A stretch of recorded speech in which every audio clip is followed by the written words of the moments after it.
One day you're going to wake up and realize that living in Los Angeles was not the best thing for your acting career, and it was actually draining the life out of your eyes. So, my husband and I lived in Los Angeles for nearly 2 years. We moved from Arizona, where we had a lot of good acting success, and we thought, well, the next big step is to move to LA. We've always wanted to go, and it's time. So we packed up a U-Haul, moved ourselves to LA. We stayed in an Airbnb for the first month and then also the second month because it took a while to find a place. We got a great 2-bedroom apartment in Studio City and we were off and running.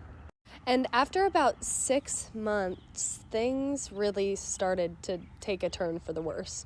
First off, the fires started and my health started to decline intensely.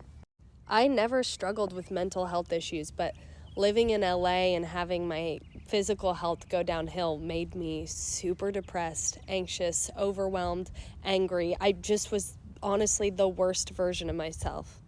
And I wasn't getting any acting work, and I came from a network in Arizona where I was constantly getting auditions and jobs and commercials and nationals and all sorts of great things. And my husband booked a lead in a feature while we lived in Arizona, and then nothing when we moved to LA.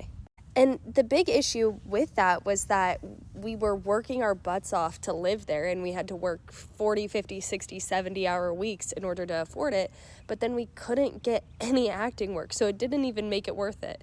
Plus, we never went to the beach because it was a 50-minute drive plus traffic, and we were always exhausted, and I was sick, so it really just wasn't ideal. So we made the decision after nearly 2 years that it was time to leave. And honestly, that decision was the best decision we could have made. I realized that the type of life that Los Angeles could provide wasn't the type of life I wanted forever.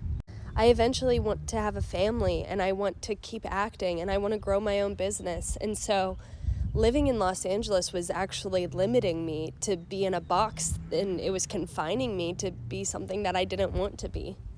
And as soon as we moved away, I started to see my health flourish, our relationship grow. Our relationships with friends and family and people that we love got so much stronger and deeper. And I think we just had so much more capacity once we left LA to be ourselves again.